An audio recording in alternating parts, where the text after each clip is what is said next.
ဘောတရားလေးအကြောင်းပြောပြမယ်နောက် texture တွေနဲ့ပတ်သက်တဲ့အကြောင်းလေးနည်းနည်းကျွန်တော်ပြောပြမယ်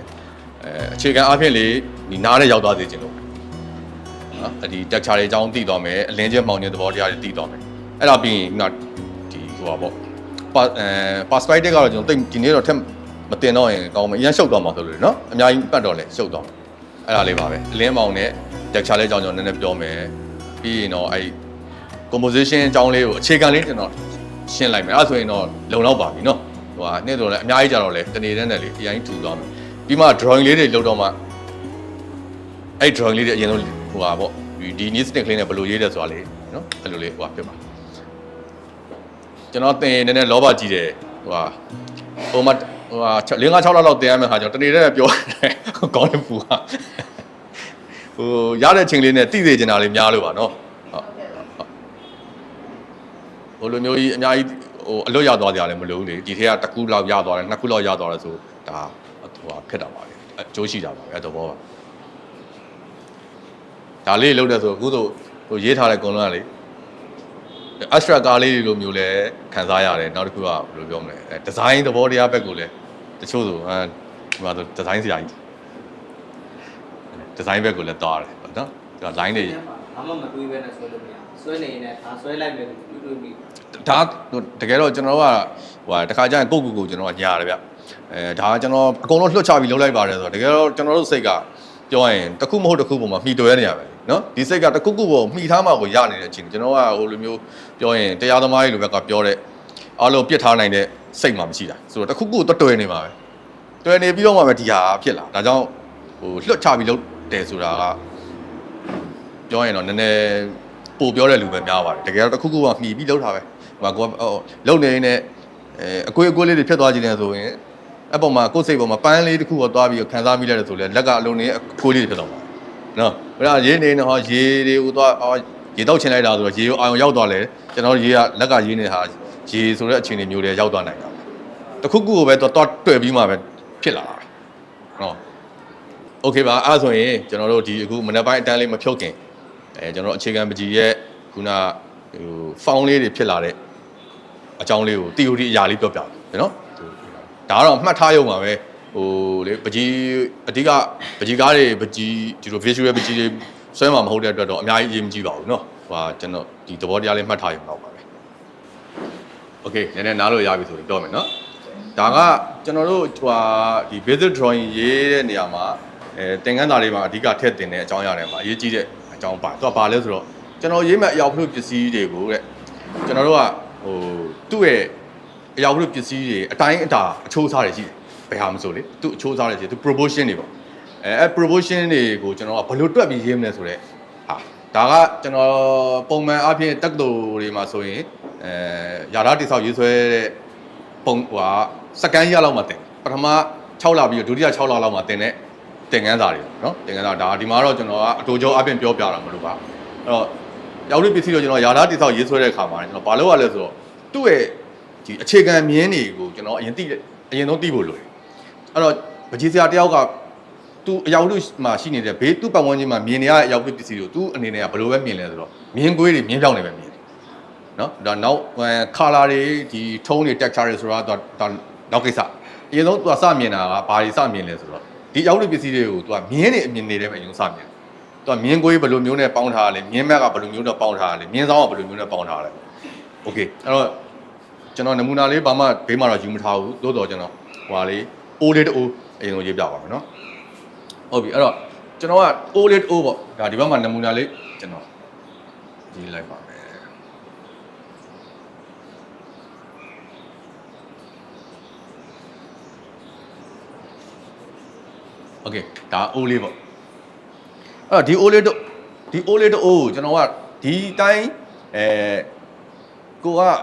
အများကြီးလေ့ကျင့်ပြီးတော့ကျွမ်းကျင်သွားပြီဆိုရင်တော့ဒီလိုမျိုးလက်တန်းရေးပလိုက်လို့ရပြီပေါ့နော်အဲ့တော့အခြေခံအားဖြင့်ကြားရင်တော့တဲ့ဒီလိုမျိုးအိုးလေးတိုးကိုကျွန်တော်ရေးတော့မယ်ဆိုရင်သူ့ရဲ့အမြင်မြင်းတွေဒီအကျယ်တွေဒီအတိုင်းအတာတွေကိုကျွန်တော်ဘာလုပ်ရလဲဆိုတော့အရင်ဆုံးဟို line တွေအနေနဲ့ဖွဲ့စည်းရတယ်နော် line တွေအနေနဲ့ဖွဲ့စည်းရတယ်အဲ့တော့နံပါတ်1ကဘာလဲဆိုတော့ဒီအိုးတိုးရေးတော့မယ်ဆိုရင်သူ့ရဲ့အမြင်မြင်းပေါ့အမြင်မြင်းဆိုတဲ့နေရာမှာဒီအိုးရဲ့ center ကလာတဲ့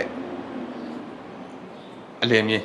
းသူဘယ်လောက်အမြင်ရှိလဲပေါ့ဟုတ်ပြီအဲ့တော့ကျွန်တော်တို့ကရေးမှာ အပြင်မှာရှိနေတဲ့ O2O ကဒီစာရွက်ထည့်တယ်ကြည့်ရင်ကြည့်မယ်ကျွန်တော်ရေးနေတဲ့ campus တွေစာရွက်ထည့်တယ်သိရင်သိမယ်သို့တော့ကျွန်တော်ကဒီစာရွက်ပေါ်မှာဘလောက်အရွယ်စာရေးပြင်ဆိုတာဒီအရင်ဆုံးစရေးမယ်ဒီအမြင်မြင်ကအရေးကြီးတယ်အဲ့လိုမဟုတ်ရင်ကျွန်တော်ဘာဖြစ်တတ်လဲဆိုတော့ကျွန်တော် O2O ရေးတာပဲသို့တော့ကျွန်တော်စာရွက်ထဲမှာရေးတဲ့ကတိတိလေးဖြစ်တယ်ကျွန်တော်ငယ်ငယ်တော့ဆိုရေးဘူးပါတယ်အယုတ်ကလေးတွေရေးရင်တေးသွားတာမျိုးဖြစ်တခါရေးနေနေမဆန့်တော့စာရွက်ကြီးအပြုံကျော်ထက်သွားတယ်အဲ့လိုအခြေအနေမျိုးတွေကနေရှောင်လွှဲနိုင်အောင်လို့ကျွန်တော်ကဒီလိုမျိုးယာလာတိဆောက်ရေးဆွဲတဲ့နေကိုတုံးတယ်ဒါကသူ့ရဲ့ technique ပဲဒီဟိုဟာလေးကိုစနစ်ကလေးကိုတည်ထားရင်ကျွန်တော်ကအချိုးကြကြရေးလို့ရတာပေါ့နော်အခြေခံအပြင် okay အဲ့တော့ဒီအမြင်မြင့်ကိုကျွန်တော်တို့အရင်ဆုံးရေးပါမယ်ဒီအမြင်မြင့်ဟုတ်ပြီသူကဒီအိုးလေးကသူ့ရဲ့ဒီနှခမ်းထိတ်ကနေပြီးတော့ဒီအောက်ခြေဒီဒီလောက်မြင့်တယ်ဟုတ်ပြီဒါကအရင်ဆုံးအဲ့လိုရေးလိုက်ပြီနောက်တစ်ခုကဘာလဲဆိုတော့သူ့ရဲ့ဟိုဟာနံပါတ်1ကဒီအကျယ်ဝင်းအိုးရဲ့နှခမ်းအကျယ်ဝင်းဘယ်လောက်ကျယ်လဲကျွန်တော်ခံမှန်းကြည့်မယ်ပေါ့နော်ပုံမှန်အားဖြင့်တော့သူတို့အဲ့ဒါကိုတိုင်းတာတယ်တခြားနည်းတွေအများကြီးရှိတယ်ကျွန်တော်တို့မှခဲတံနဲ့မျက်လုံးတစ်ဖက်မြင်မှုမှာပါနော်ဆရာတွေအဲ့လိုခဲတံနဲ့ဟိုမျက်လုံးတစ်ဖက်မှိတ်ပြီးတော့လှမ်းတိုင်းတာပေါ့ကိုခဲတံအရွယ်စားနဲ့ဒီပုံဟိုကအယောက်တွေပစ္စည်းရဲ့အရွယ်စားအချိုးကဘယ်လောက်ချိုးနေတယ်ကိုယ့်ရဲ့ဟိုပုံမှာကမ်ဘတ်ပုံမှာစုပ်ဟိုပုံမှာစာရွက်ပုံမှာဘယ်လောက်အကျယ်ပြန်သုံးမလဲပေါ့နော်အဲ့လိုမျိုးတိုင်းတယ်တော့အဲ့လောက်ထိအကျယ်ပြောရင်ကြာကြီးပြောနေတာ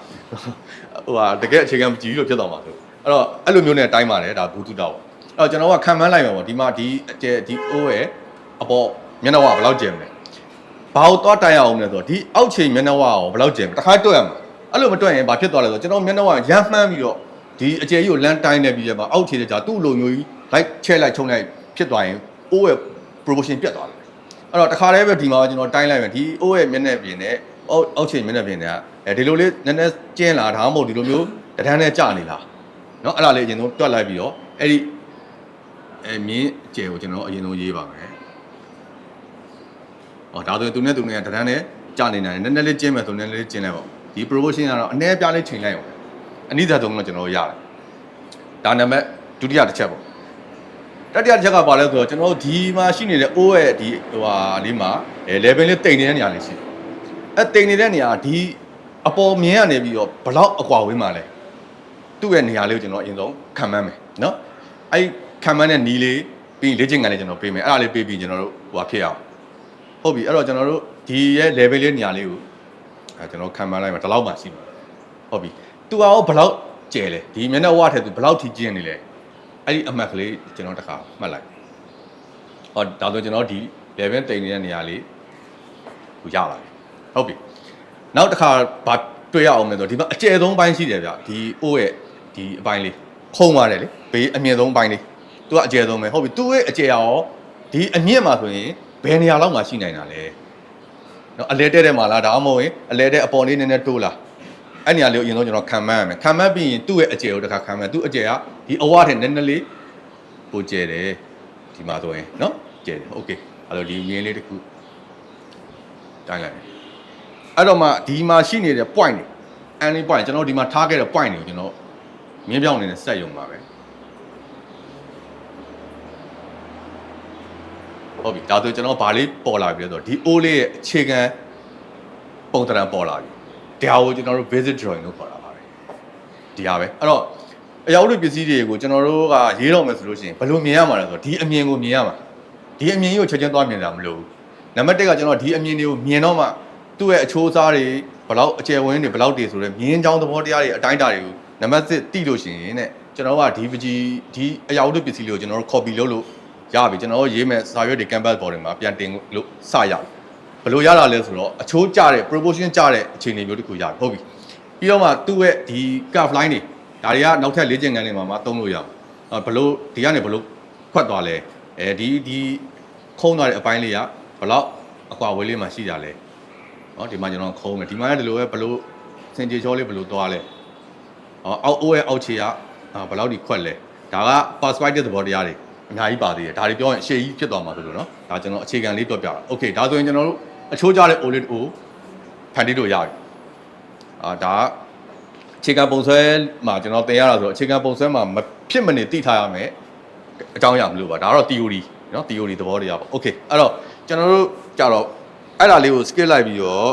့ကိုညီကိုညီမတွေကြာကျွန်တော်လေ့ကျင့်ခန်းလေးတစ်ခုကိုလုပ်စေချင်တယ်အဲ့ဒါဘာလဲဆိုတော့ကျွန်တော်တို့မြင်တဲ့အရာဝတ္ထုပစ္စည်းတွေအကုန်လုံးကိုကျွန်တော်က measurement လို့တိုင်းတာနိုင်တာ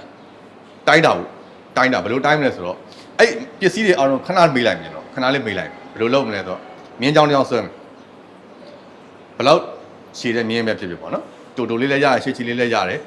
ဟိုမြင်းဆောင်လည်းရတယ် horizontal လည်းရကြိုက်တဲ့မြင်းလေးရေးပြီးအဲ့မြင်းကိုကျွန်တော်ဘာလုပ်ရမလဲဆိုတော့ကျွန်တော်တို့မျက်လုံးနဲ့ခံမှန်းပြီးတော့ဒီမြင်းရဲ့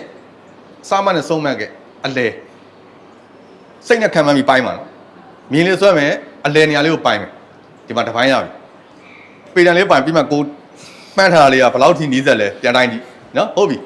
နောက်ဒီမှာအပေါ်ပိုင်းတစ်ပိုင်းအလဲဒီမှာဒီလိုပဲအလဲအဲဒီလိုမျိုးလေးတွေစောက်ပိုင်းမယ်ပြီးပြီဆိုရင်အဲ့အစင်ကြော်သွားပြီဆိုရင်နောက်တစ်ဆင့်ကျတော့ဘာလုပ်မလဲဆိုတော့ဒီမှာကျွန်တော်တို့3ပုံတစ်ပုံလား3ပုံ2ပုံလားဒါမှမဟုတ်ဘလို့အကွာဝေးလောက်မှာကိုယ်စိတ်ကမှန်းထားတယ်အဲ့ဒါလေးတွေကိုကျွန်တော်မြင်းချောင်းလေးတွေမှာအပိုင်းလေးတွေလိုက်ပိုင်းအဲ့တော့နံပါတ်1ကတော့အရင်ဆုံးထပ်ပိုင်းတွေပိုင်းမယ်နော်မြင်းချောင်းဆွဲမယ်အလဲတက်တဲ့ကိုပိုင်းမယ်ပြီးရင်အဲ့တိုင်ပိုင်းထားတဲ့အလဲဂျားတွေကဟာအကွာဝေးကိုမှန်းထားတာနဲ့လက်တွေ့နဲ့မှာဘယ်လောက်ထိနီးစပ်နေလဲခံမှန်းကြည့်မယ်ဒါကျွန်တော်တို့ကပုံမဲဆွဲတခြားအလုပ်တွေပါပဲဖြစ်ဖြစ်ဒီလိုမျိုးစိတ်ကို control လုပ်နိုင်တယ်လားဒုတိယနည်းပါเนาะဒီနည်းလေးသုံးကြည့်ပါ okay ဒီနည်းလေးလုပ်ကြည့်ပြီးရင်တော့ကျွန်တော်ထမင်းသားနားတာပေါ့เนาะဒီသေးမှလည်းကျွန်တော်ရေးဆွဲနည်းအပြင်3မျိုးရေးတယ်အခြေခံအပြင်3မျိုးရေးလို့ရတယ်ပထမဆုံးရေးတဲ့နေရာတော့သူကဟို west on one လောက်တာပေါ့သူကမျောပြီးရေးတယ်လူမျက်နှာတွေရေးတဲ့နေရာမှာတို့တချို့ state light တွေ state light ပကြီးကားတွေဟိုဖန်ကွက်တွေကိုရေးတာမျိုးတို့တက်ချာလှလေးတွေဖက်အောင်ရေးတဲ့နေရာကြာရင်သုံးပါတယ်စီနဲ့ဒီသုံးတဲ့မီဒီယံနဲ့ပေါ့စီသေးနဲ့သုံးတဲ့မီဒီယံနဲ့ကိုသူကအချိုးတူပေါ့အချိုးတူပေါင်းလဲပြီးလဲပြီးရောကျွန်တော်တို့နည်းနည်းပြည့်ရေးလို့ရတယ်ဒီပေါ့